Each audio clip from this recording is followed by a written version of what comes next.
It is said in Japan that when a person dies in extreme sorrow or rage, the emotion remains, becoming a stain upon that place. Death becomes a part of that place, killing everything it touches.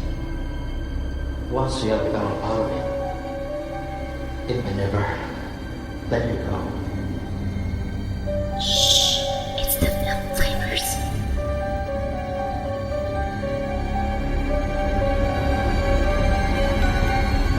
Hey guys, I'm Chris. Hey everybody, I'm Robert. And we're the Film Flamers. And we are here to talk about more blockbuster films. Well, one, I guess.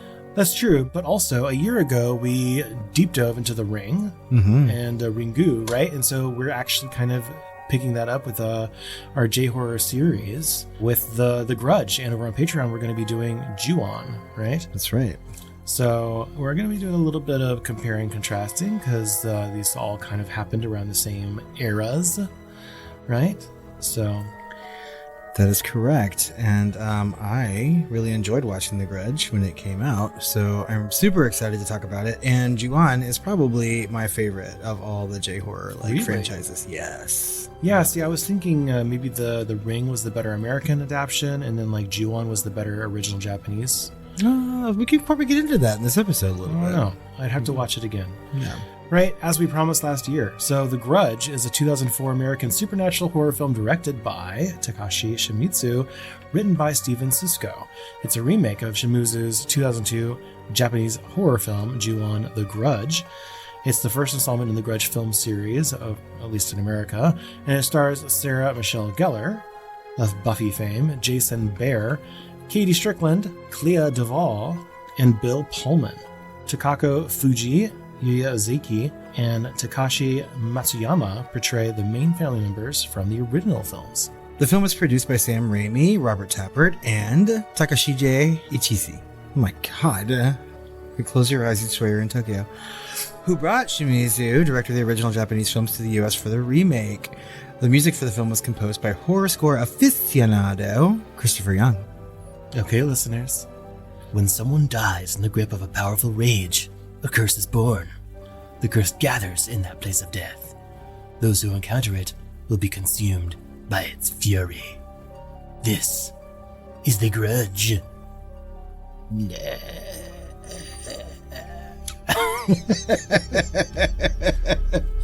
Fury!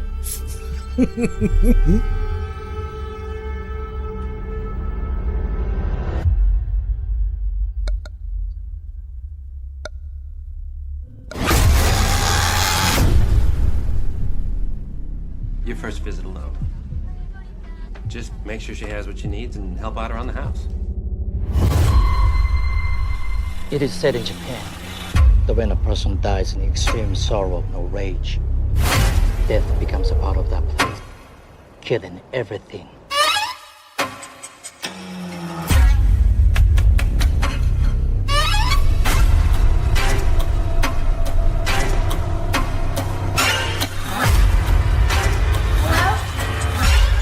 I've been in that house. So have you.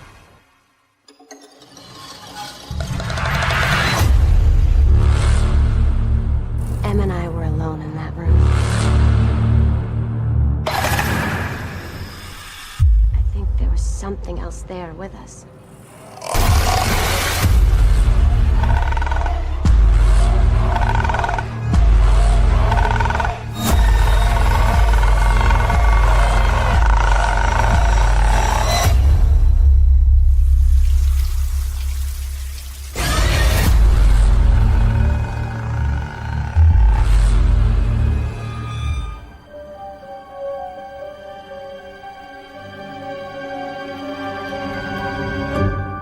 In 2001, Kayako Saeki, played by Takako Fuji, a housewife in Tokyo, is in love with her college professor Peter Kirk, played by Bill Pullman, obsessively writing about him in a diary.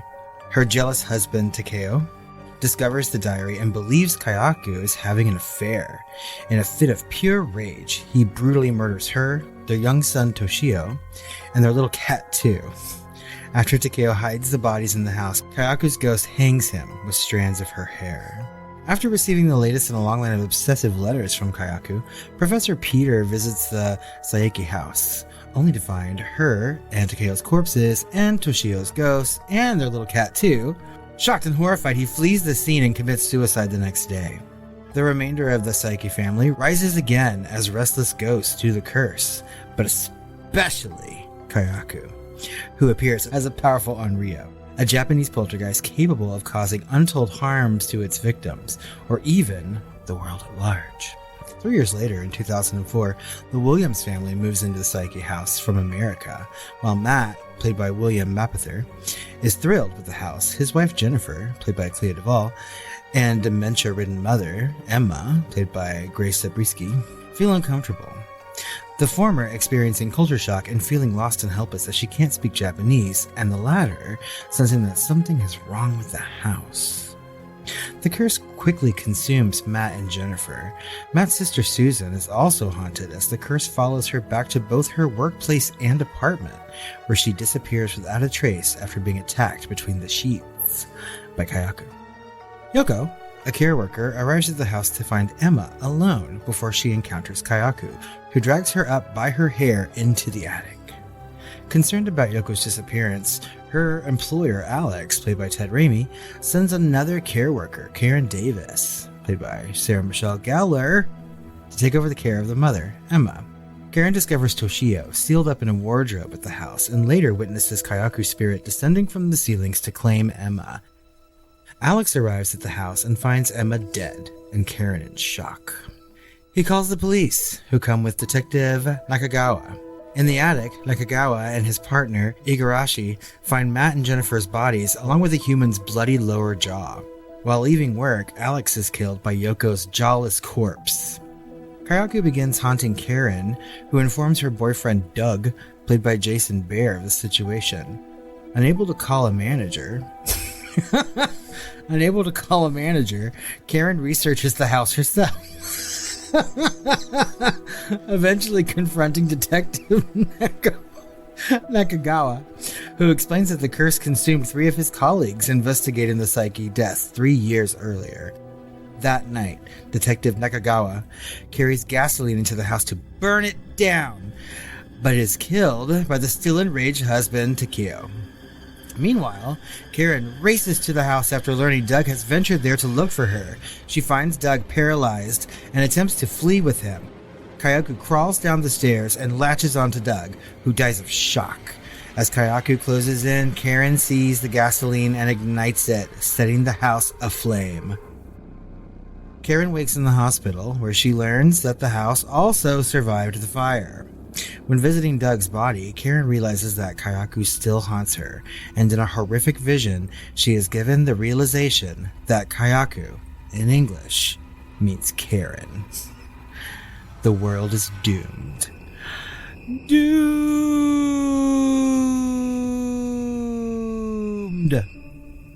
The end. Does it really mean Karen? But apparently not. No, certainly not. There's a whole franchise of this. All over the place. All over the globe. American version is called The Ghost Named Karen. The Ghost Named Karen. The Ghost Named Karen 2. Fetch your manager. The Karening. The Karening.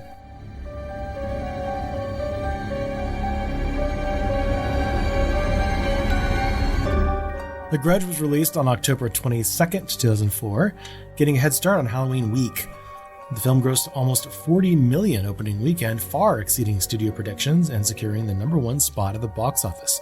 It was the only horror film in the top 10 leading up to Halloween that year. Ticket sales would drop 44% the following week, but the film would retain the #1 spot at the box office ahead of new entry, Saw. The Grudge would remain in the top 10 for 5 weeks, ultimately earning $187 million worldwide against a reported budget of $10 million. My God. Yes, did it bring in some money? But The Grudge has a 41% on Rotten Tomatoes somehow, with an audience score at 46%.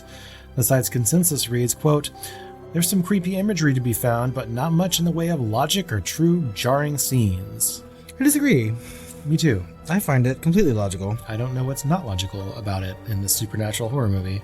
I feel like It plays by its own rules. Well, people just don't like a non-linear plot, you know? I have no problem with that. Yeah. because I can piece things together. It's like, get a fucking imagination. I don't know. One of my favorite parts of this is in the backflashes, you can, they can kind of interact a little bit, which is kind of interesting to me. You know, it's really like kind of timey-wimey, and I love that about it. I do too. I think that adds a certain air to it. Right. But, it was kind of critically panned. So Roger Ebert of the Chicago Sun-Times gave the film 1 star out of 4, writing, "I'm not sure how most of the scenes fit into the movie. I do, however, understand the underlying premise. There is a haunted house and everybody who enters it will have unspeakable things happen to them." He criticized the fragmented time structure and said that he eventually lost all patience.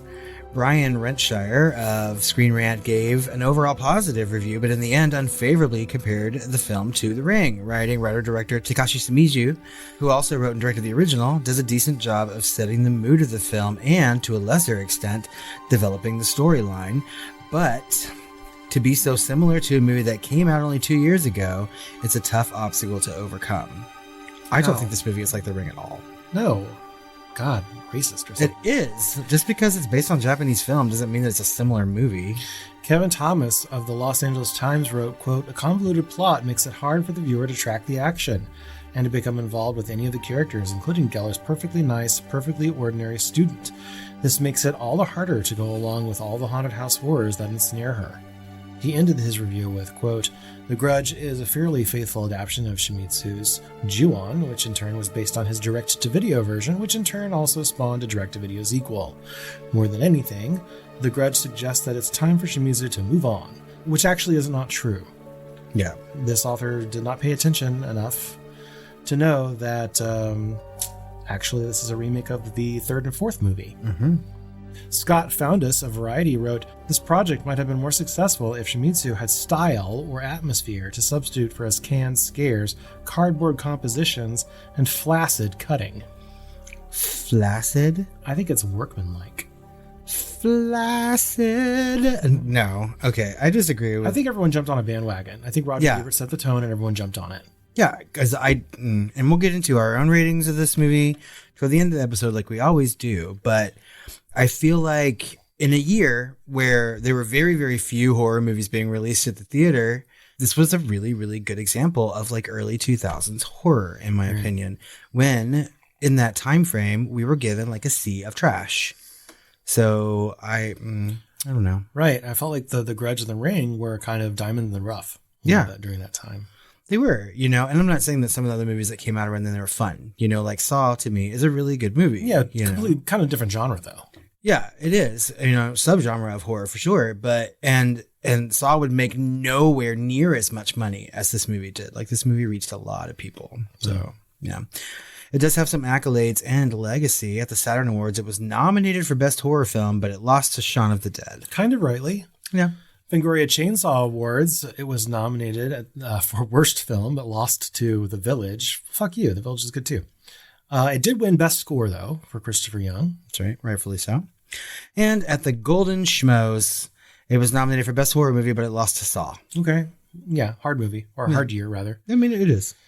The U.S. remake would spawn a franchise of films similar to the Japanese franchise. A U.S. sequel would be released in 2006, and a third would be released in 2009, and a reboot of the U.S. remake would be released in 2020, which is now considered one of the 20 worst movies ever made, as it received the dreaded F cinema score rating opening weekend.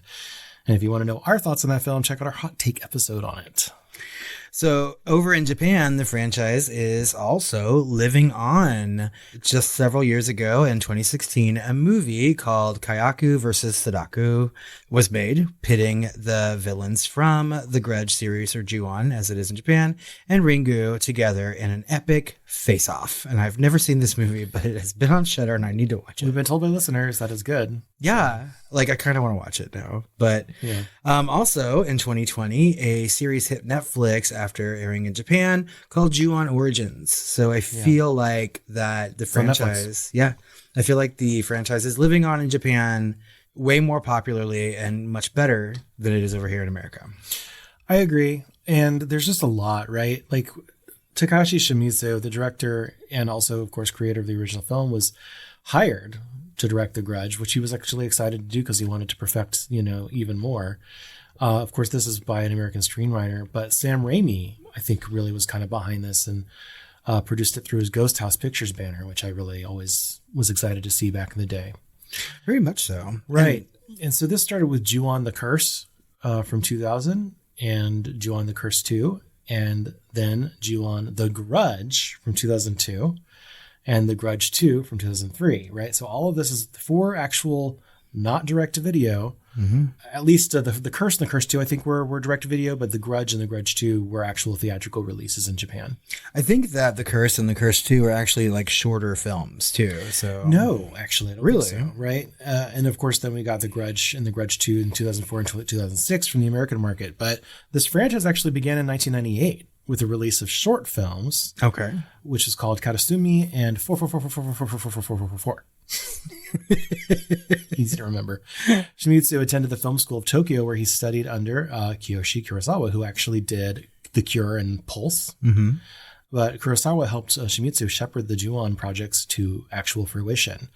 And so those are the shorts that he came out with. And they got so popular that he then created like shoestring budget versions, like full movie versions, like direct to video.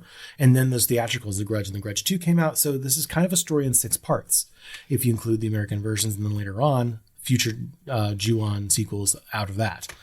Right. So that reviewer earlier got it completely wrong, obviously. and they should probably do a little bit more research before they write some things like that. Just like I should probably do some more research before I just say things on a podcast. But here we are, you know. Here we are. I have never seen those original movies, The Curse and Curse 2. No, I have seen Ju-on the Grudge. Same, and I've seen Ju-on the Grudge 2. I think so too. So I think that those movies are brilliant. I remember liking Ju-on quite a bit, and I think I remember thinking it was scarier maybe even than The Grudge, and I remember thinking it was better than Ringu. Well, as it turns out, listeners, you know, we're just going to go ahead and say this. You're going to hear our thoughts about this because over on Patreon, like we said earlier, we are going to talk about Ju-on the Grudge. So that's right. And so the Ju-on films generally revolve around a curse, obviously created in the house in Narima, Tokyo, when Takeo Saiki, convinced that his wife, Kayuko, is having an affair with another man, murders her, their son, Toshiya, the little cat too, in a jealous fit of rage, right? And so according to Ju-on's mythology, when a person dies with a deep and powerful rage, the curse is born, right? The curse gathers in that place where that person died or which they frequented and then repeats itself there again and again. The spirits of the deceased haunt the location, potentially killing anyone who encounters the curse by any means, such as entering a cursed house or being in contact with someone who has already been cursed. So the curse's manifestation is mainly death, where the victim's bodies may or may not disappear or turn up somewhere, and then the following deaths may actually create more curses and spread them to other locations. So it's like pretty catching. Yeah. Tale as old as time. Really. Pretty catching. So at this point, the franchise ultimately consists of 13 movies. Sheesh. Yeah, including 4 American-produced films and 1 streaming television series, alongside various additional media and merchandise products, including a couple of games. Oh, yeah, I'm sure. So, The Grudge 2, right? I don't remember hating, but I think it has like a 13% on Rotten Tomatoes. Oof. Yeah. And I have never seen The Grudge 3, have you? I'm not sure, maybe. I remember not being super happy with the beginning of The Grudge 2 because, you know, our happy heroine from the first movie dies. Which is just following its own rules, right? Yeah, I mean, she was going to die eventually, right? Otherwise, the mythology... Yeah, and that doesn't bother me as much anymore because I know what's happening, right? Right.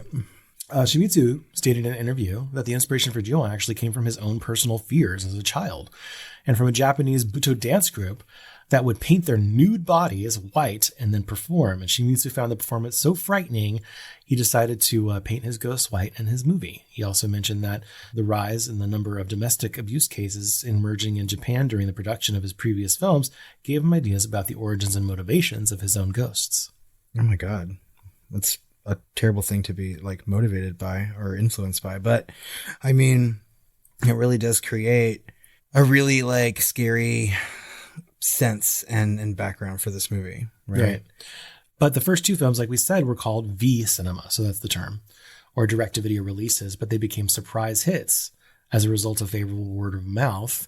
And then, following the success of those 2 direct-to-video films and the international success of Nakata's The Ring from 1998, Kurosawa and The Ring screenwriter Hiroshi Takashi helped Shimizu develop a theatrical Ju-on starring Megumi Akina and Takako Fuji, and the film titled Ju-on the Grudge was released on October 18th, 2002 to critical acclaim and was followed by its sequel, of course, Ju-On the Grudge 2, and that was released in 2003, just a year before this was released in America.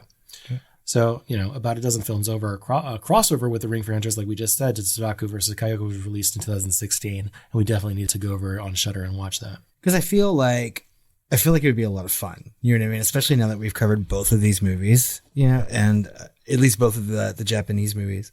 It'd be fun to watch that.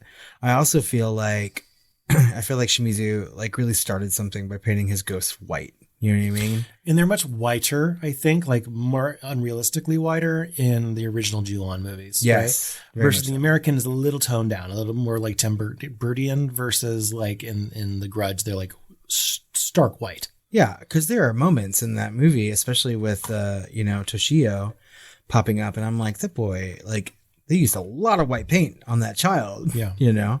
But it's really, really shocking and really quite scary. And I feel like in the Japanese movies, you see the ghosts a little bit more often than you do in the American one. But some of the things that I like most about this movie is how similar it is to the movies that he already created. But they change enough of it to, just sort of make it its own. Right. I think we have to start at the foundation, right? Which is, of course, that curse, which I feel like is fairly unique, maybe for the time. But, it sets itself up as a haunting and then it escalates with a series of realizations of the character of how absolutely fucked they are. Yeah. Right? It's like the Ebola of supernatural hauntings. It's like the original Pandy. Right. The Ring can travel due to like the video cassettes, but anyone who enters this home is basically just fucked. That's right, because you're coming in contact, like literally. With the Ring, you can make a copy, you can figure it out, you can Nancy Drew it a little bit, right? You could even have a fist fight with Samara. This thing, you just can't, right? So the film does a good job of following its own rules with some interesting caveats and mythology tied into Western vampirism. Like I really noticed on this watch, like the Thing didn't know the apartment number of the sister when the curse pretended to be her brother. Yep. And maybe even the possibility of needing an invite and buzzing them in. Like, I felt like it was ambiguous though, maybe concerning other spaces like the office she was in before that, or even other homes and public spaces in future sequels. But in this, it does an interesting job, not explaining the mythology, but kind of alluding to a mythology under the surface, which I think is so much more mysterious and interesting. I completely agree with you because like while these characters are being haunted by Kayako, for example, like Sarah Michelle Gellar's character Karen is riding on a bus and she sees the reflection, right? Mm-hmm. And that could easily just be something in her mind or actually the ghost, like their entire lives are kind of taken over by this. And some of them live much longer than others in the movie, and I don't know, I keep thinking back to that reviewer who was kind of insinuating that they didn't care that these characters were dying based on like the way that this movie was like told. And I still think that we get to know our characters fairly well. Like you don't want any of them to really die. But and speaking of that bus scene, that really reminded me, or that when I was seeing this first in the theater, you always think you're safe, not only during the day, but like in public spaces and where you can have your exposition. And that's kind of the trope of horror cinema. Right. But this was a very good example of daylight horror, right? She's in a very public place in the middle of day, right next to her boyfriend, and then she sees, she's haunted essentially. That was a very early example for me, at least. There's certainly much older examples of daylight horror, but this was fairly shocking because it seemed like a fairly formulaic horror movie up until that point. I mean, even like if we're going to compare it to The Ring just a little bit, like that movie seems very dark in comparison. And a lot of that could be the Pacific Northwest of it all, but like this movie seems very, very bright. A lot of it takes place during the day, not even just with Karen and riding that bus, but a lot of these characters are like coming into contact with that home or like being killed by these ghosts or tormented by these ghosts, like during daytime hours. The house itself has got lots of open windows and like it's bright in there, And so like, you're right. It's really shocking and scary to think that, these beings like exist like during the daytime too, because it's not something you see very often. There's also another similarity to The Ring, which is the connection to water and its significance in Japanese culture. And when I was doing my research, I actually came across an article on Cracked titled, "Why is Japanese horror so moist?" Fuck. And I think there was an anecdote about like in The Ring commentary, I think there was an anecdote about standing water being like a portal to the spiritual realm. Otherwise it seems, symbolic of life and generally a good thing, just like it is in Western culture, right? You know, I also think like the combined spirit of Toshio and the cat was interesting. And I was wondering if that was also kind of a cultural touchstone that Western audiences just may not be in touch with, right? But it adds a little bit more depth to the movie. And it actually does. It relates to an old Japanese legend where the damned spirits of lost children become strays and as a result produce a cat's meow. That's really interesting. Yeah. You know, and so that's what I really like about The Grudge. And like a lot of movies, a lot of J-horror movies have been remade in America, you know, but the thing that I like the most about it is its setting. Yes. So unlike other Japanese horror remakes like The Ring, Dark Water, Pulse, One Missed Call, this was the only film out of all of the others that actually remained in Japan instead of moving the story to America. It's also what adds further dimension to the original story, in my opinion. Yes. Right? Because it's, you know, fish out of water, you know, and it's all of that extra psychological layer of just kind of being lost in a culture that doesn't belong to you. And a culture that you certainly don't understand either, no matter how hard some of these characters try to, like, you know, join that society, because they're living there. They're living amongst those, you know, culture. And those are the net new scenes of dialogue and like the girl shopping for food and having to kind of rip open a package to smell something to know what it was, you know, so that she can eat. And she had no idea what the flavor was. She had to smell it, you know? Yeah. And so we as Americans can, you know, sort of like align ourselves. A little bit of travel anxiety. Yeah. Things like that, right? And especially if you're living there in a long-term sense, you know, and it could be very easy for all these people that they're interacting with in Japan to understand some of these like myths or, legends, you know, and they might be able to avoid situations like that as best they can. But some of these like hapless Americans coming over there, they just don't understand it and they're like lost in it. But I know, I really, really like that they didn't just take this movie and shove it into America, right? Like the director very smartly, I feel, kept it like in his home country and on this home turf, you know, because we have our own myths about ghosts. And maybe that's part of why they did it, right? Because it was shot on location and the screenwriter was American though, right? Was adapting. And so either he made a very intentional choice or maybe it was part of the agreement. I don't know, but it was either way it was done, you know, who gets entire 100% credit or if anyone at all gets that much credit. Either way, it was the right choice and it really, really worked for this film in my opinion. Yep. It also seems like in J-horror curses in general seem like an interesting early prototype for things like It Follows. And I love horror curses because they can basically take any form. This one's kind of self-propagating and self-created, right? Versus like It Follows, you don't know. It almost seems kind of, you know, demonic. But it's like the curse is personified into like a single being or a group of beings that can latch itself onto others versus something a bit more distant from that concept, like the curse on Drag Me to Hell, which was more personal. Right. And I feel like this works. And I feel like that happens a lot in J horror movies, you know, and Asian horror in general. I feel like curses play a really big role and you find them a lot in some of these plots. Oh yeah. And you really need to catch up on some of your South Korean cinema as well, because like The Wailing and some other things are very much up that alley, but then like open up to new possibilities that I haven't really seen before. I'm really enjoying the months where we've been doing, or at least this is our second, you know, but like this is interesting to me to talk about movies that are not in English or foreign films and how they compare to American remakes, you know, and like obviously we feel a certain kind of way about The Ring and a certain kind of way about Ringu. And like now we're talking about Ju-on, but not even just in like Asian culture. I feel like having conversations about like Spanish horror movies compared to their American remakes is a really, really interesting conversation.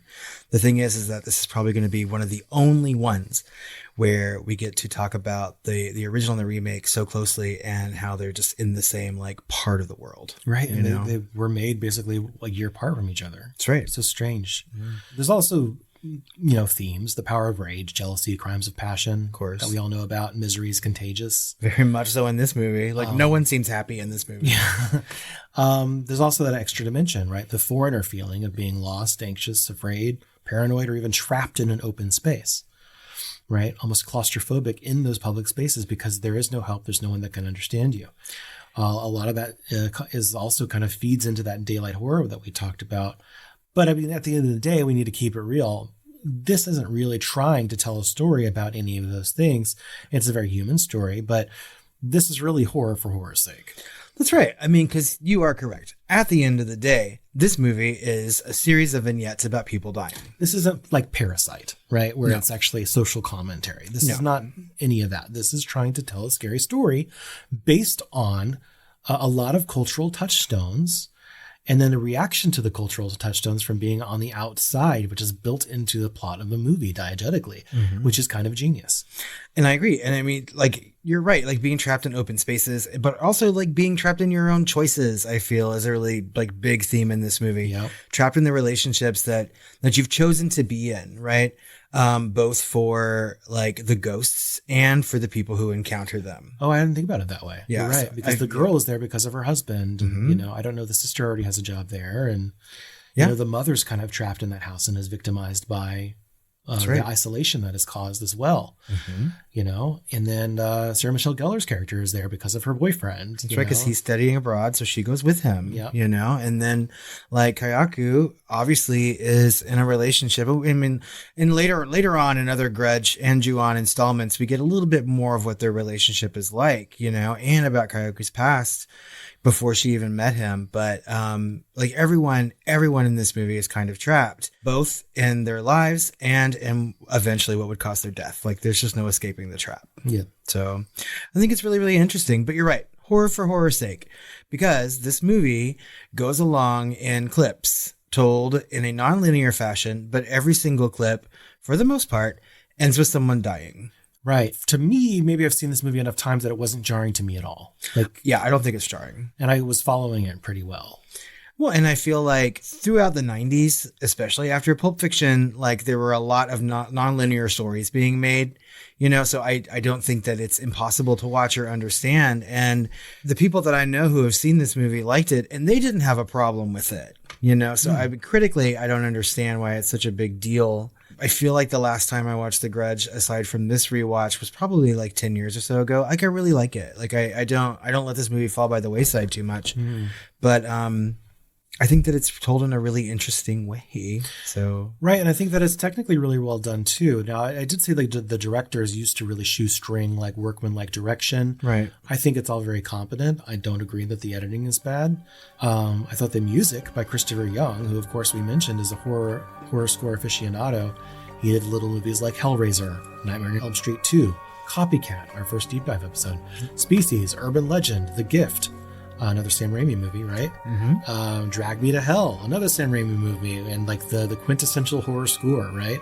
And The Empty Man, which has some really interesting kind of, old Cthulhian vibes in it. And then, of course, the new Pet Sematary, as well as just a plethora of others from every other genre. I'm just including like the notable horrors, right?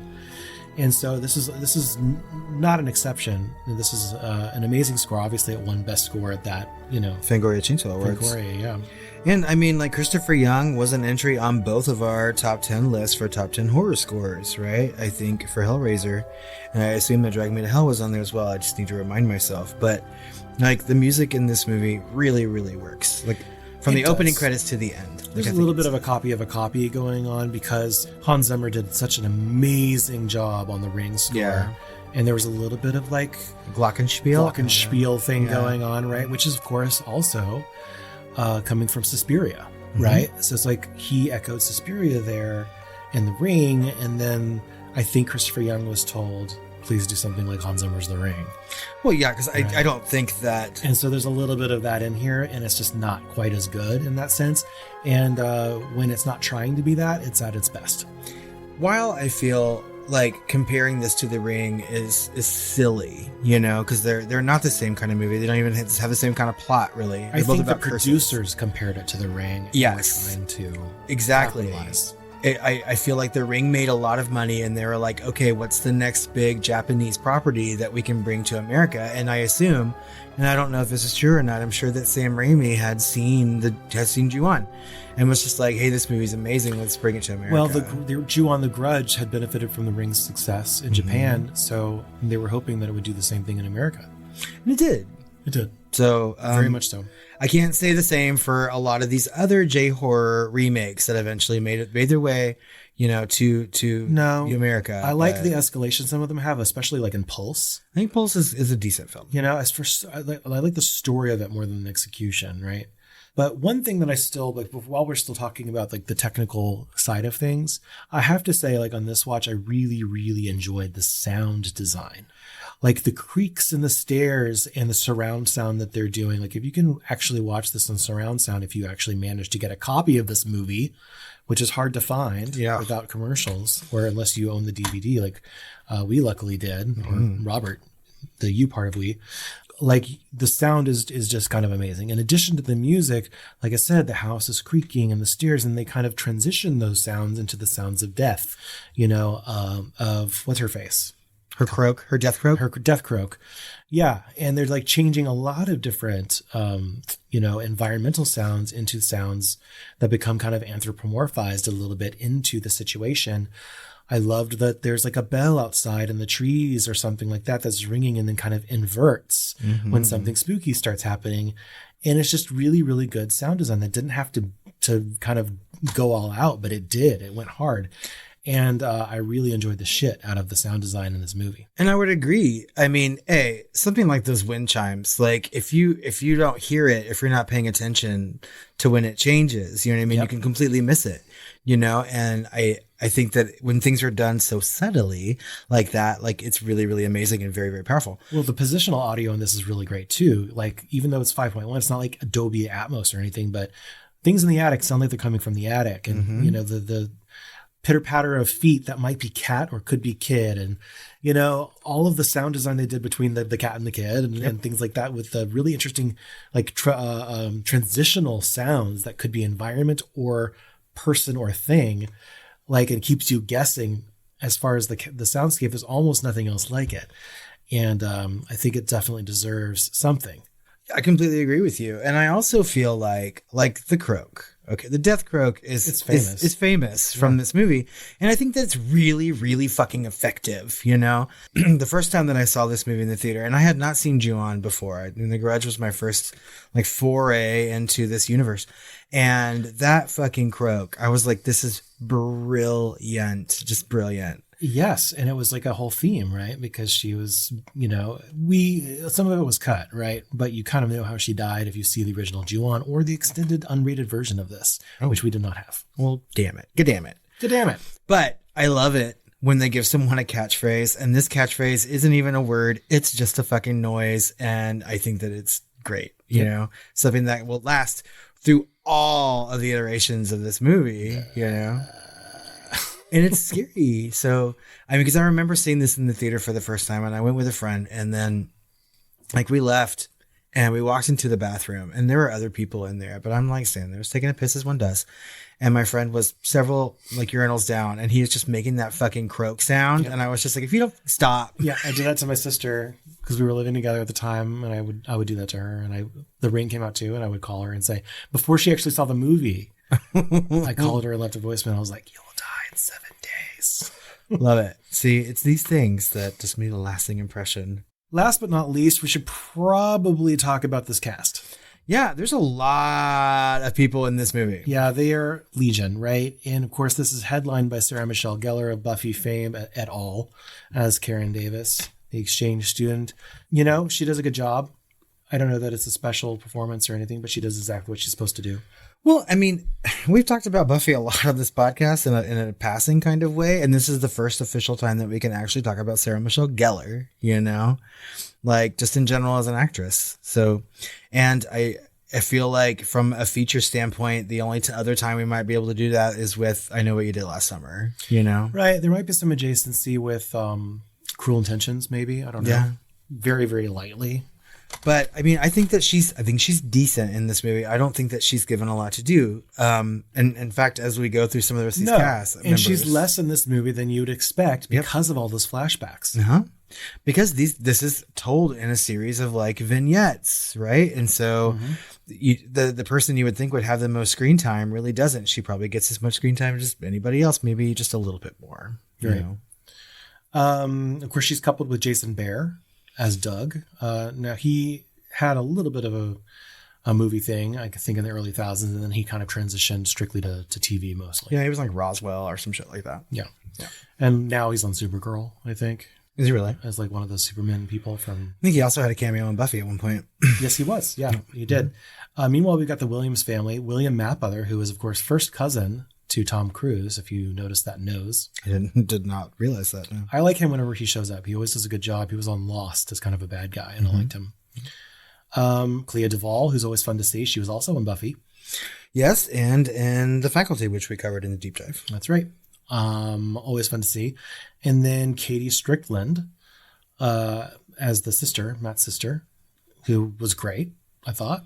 But everyone has these little vignettes, right? It's almost an anthology in a way. Yeah, she has her own moment in this movie, you know, and she sort of plays a part in that particular wraparound story for the other vignettes, right?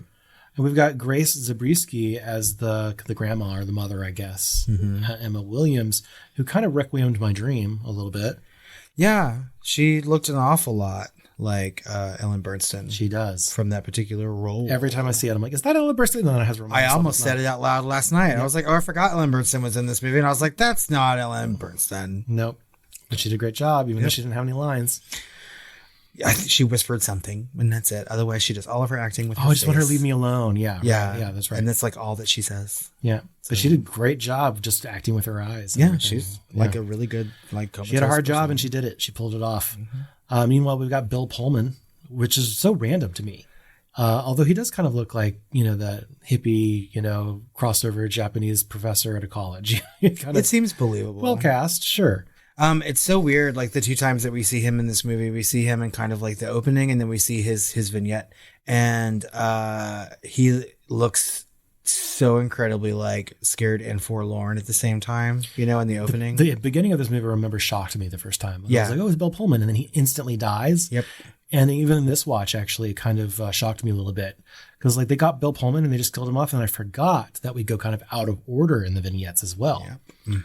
So it is kind of shocking. I mean, because he would have been like one of the biggest stars in this movie at the time, and there he is dead instantly.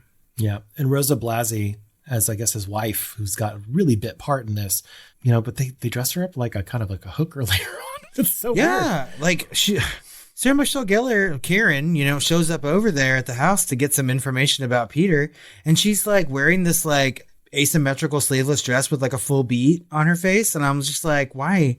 Why is she dressed like? Yeah, she could have gone out like dancing or something like that. I don't know, but it was really like, what's going on? It was odd. It was odd for something that was happening at like 9 a.m. Yeah. And of course, Sam Raimi's brother, Ted Raimi, was in this as the director of the care center where Yoko and Karen are stationed. I love Ted Raimi. I love Ted. He's always fun whenever, you know. Yeah. I always remember him from Evil Dead. Where my fruit salad? I know. I mean, I always expect him to do something goofy, and he's playing it pretty straight in this movie. Yeah. So, and then I'm not familiar with these Japanese actors as much. Yoko Maki and Ryo Ishibashi as Detective Nakagawa. And then, of course, the original family from the original Grudge series, Japanese Grudge series, they all came back, including, I guess, the son. I don't know. I mean, the family does a really, really good job. Obviously, like the actors that played Kayako and Toshio, like, are incredibly scary and really like lean into their roles. That young boy, especially, I feel like does a really, really good job being a ghost. And I know she's not in the movie very much, but I like the character of Yoko. I do. I like her in Ju-on. I like her in this version of The Grudge. Like, I think I just like that character. So, and I don't know why, but she just seems nice, I guess. But she's picking up all that fucking newspaper throughout the house, and I was like, I would quit. If I walked in and saw that newspaper on the ground, I'd be like, sorry, y'all. I'm going to do something else. But the cast is really, really good, and it's a lot, just like any sort of anthology or vignette type of movie should be. So it's good. And the thing is that while at least the second sequel, because I don't think I've seen the third one, carries on the vignette quality a little bit. I think it's just told a little differently. It's a little bit more linear, and probably because everyone bitched about this one so much. Yep, and it didn't help it. No, 13% on Rotten Tomatoes, y'all. Yep. But we have some questions to ask about The Grudge, like we do about every movie we deep dive into. And is The Grudge a horror movie? Through and through. Yes. It was designed very intentionally to be. It's about ghosts and death, for crying out loud. It's about meowing boys. And if that's not a horror movie, I don't know what is. Were you scared while watching The Grudge? I was. Yeah. Yeah, the first time that I watched this movie in the theater, I was fucking horrified.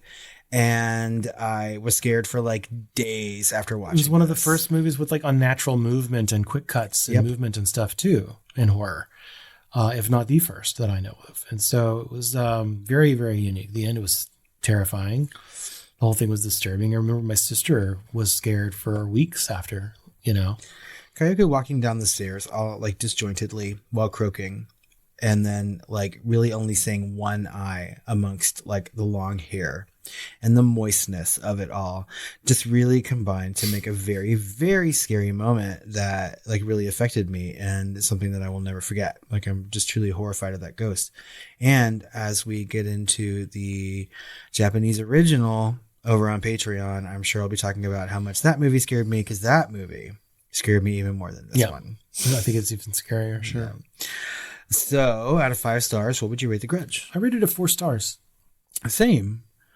I think this movie works. I think, you know, we just talked about like the scare factor of it, but I think that it works on a human level. And I think that, you know, despite what people say, at least critically, I think that it has good characters that we care about. And I don't know how much nostalgia is going into this, because I feel like both of you and I were solidly adult when this came out. Right. That we're aging ourselves pretty badly there, but I mean, now we're starting to like, this movie came out 20 years ago.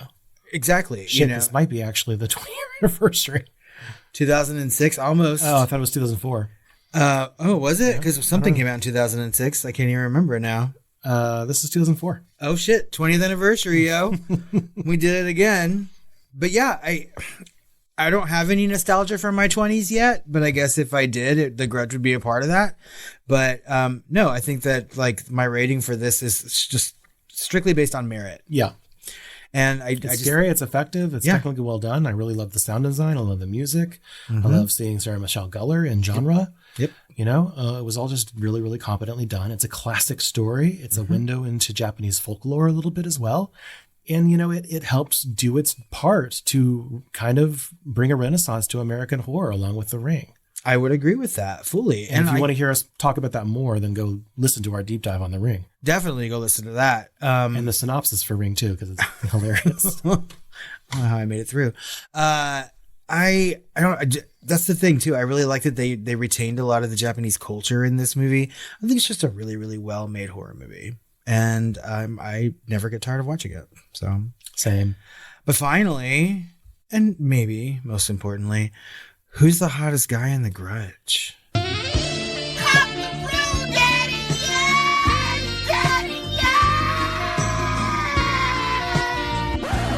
So I guess it's got to be Jason Behr, right? Sarah Michelle Gellar's boyfriend. But, you know, this time around, I was really into the detective's partner.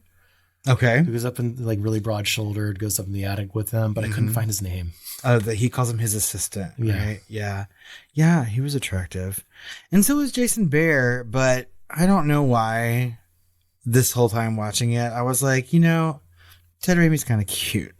What? And like this like nerdy kind of endearing way. Brody or Benedict Cumberbatch. I don't know. Maybe it's the glasses, but the whole time I was just like, I'd hit it.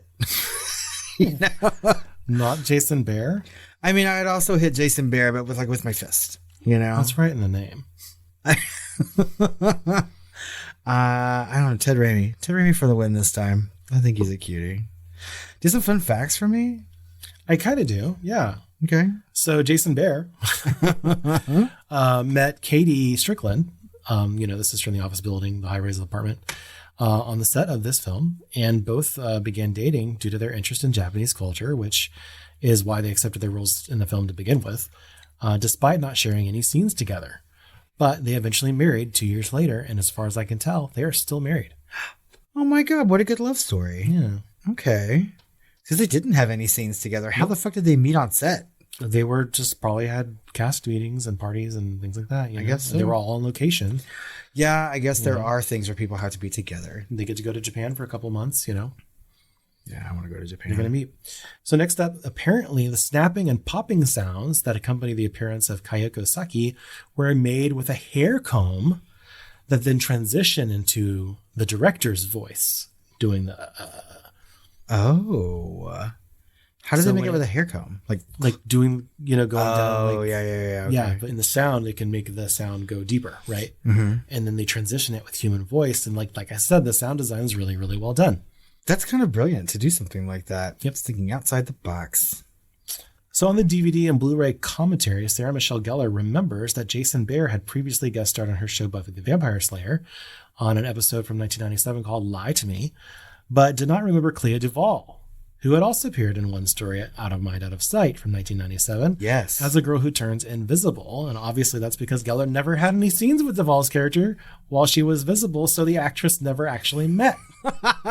So she's not just being a bitch and forgetting that she was in it. They never met. It was Okay. all voiceover after the fact. Because Sarah Michelle Gellar had many scenes with Jason Behr in that episode that he was in. I forget what that was. I don't remember the plot really so much as, I mean, he was like a love interest for a second in like one episode. When it was like the swim team one or something. I think he was like a new student. Oh. But I really need to go back and watch Buffy again. That's what I want to, but Yeah. so many other things to watch. But that's really funny. I kind of want to listen to that commentary if Sarah Michelle Gellar's doing it. Like, she's not in every single scene, so I wonder if she's just quiet during the scenes that she's not in, or she's like, I have something to say about this.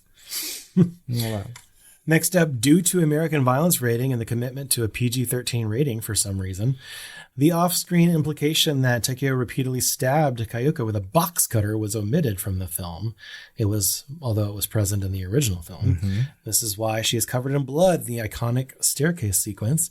The scene where he drags her body across the house while holding a box cutter was restored in the unrated cut. I don't think I've ever seen the unrated cut of this movie. You know, because like one of the most shocking things about this is when Yoko turns around and she's missing her jaw and her tongue's like, wow, like flailing around kind of muppety. Hangs out, yeah. Yeah. So, and that's pretty much like the most well, gory okay, thing. I almost ruined the movie because one of those scenes, like her face is going down. They've done the makeup in such a way, or the actress is holding herself in such a way and is able to move her body in such a way that it looks puppeteered almost, which is great, you know, because it makes it seem much more like animated supernaturally. Right. And I almost like thought it was on strings or sticks or something. And I was like, Gelfling? The way her face looks like with the hair sometimes in the eyes or whatever. Gelfling? The shark. Anyway, Takashi Shimizu famously didn't speak any English, so he had to have translators on set in order to help him direct the cast and crew who didn't understand Japanese. He directed this whole movie that's in English when he couldn't understand English. That's which is amazing. kind of shocking, right? I mean, it's really fucking amazing. I mean, talk about a fish out of water then. And you'd think that would be really frustrating and slow and complex. But that said, as my final fun fact, in an interview, KaDee Strickland said that everybody loved working with Takashi Shimizu as he made the set a surprisingly fun place to be. She said he would often sneak up behind cast members and do Kayuko's death rattle in a playful attempt to scare them. I love him. Like, honestly. Making all of my favorite Japanese horror movies. Such a good man. Those are fun facts. I love it.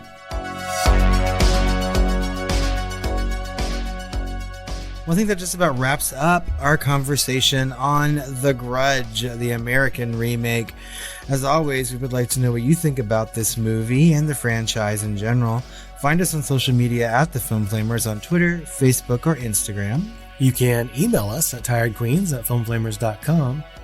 Or call our hotline at 972-666-7733. Oh, draw me a bath and drown my pussy.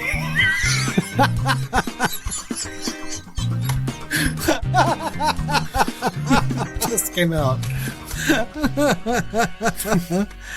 Oh. Stay tuned for stay tuned for Patreon, actually, because that's where we're going to be covering Ju-on The Grudge and comparing and contrasting. Will it be scarier? Will it be better? Find out. We will. That's right. Head over to patreon.com/thefilmflamers. Join the family. Get all of our bonus episodes. Get episodes early. And there will be some early releases coming up here pretty soon. And there's lots of like comments and chat going on over there. So definitely check it out. Also, stay tuned on the main feed because it's our anniversary month. And like always, we are going to be sharing some of our outtakes over the last year. That's right. Basically everything since last August, I think. That's right. We have a whole year's worth of just fuck ups. Yeah, 10, 15 minutes of outtakes. Yeah, so it's going to be really annoying to some people and really hilarious to others. And there they are. Well, Chris. Well, Robert. I think it's time for me to go off and drown my furious pussy. Drown your furious pussy. And have some sweet dreams.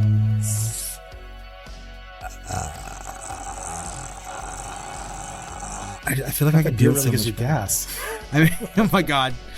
I feel like I could do that so much better when I was younger, but now that I'm like Same. decrepit, Yeah. you know, it's just like it hurts, and I can't do that. This is what being old does to y'all. Okay, get ready for y'all. If you're not in your 40s, you can't croak Now that my anymore. voice box isn't a box so much as it's like, I don't know, fucking rotten egg carton.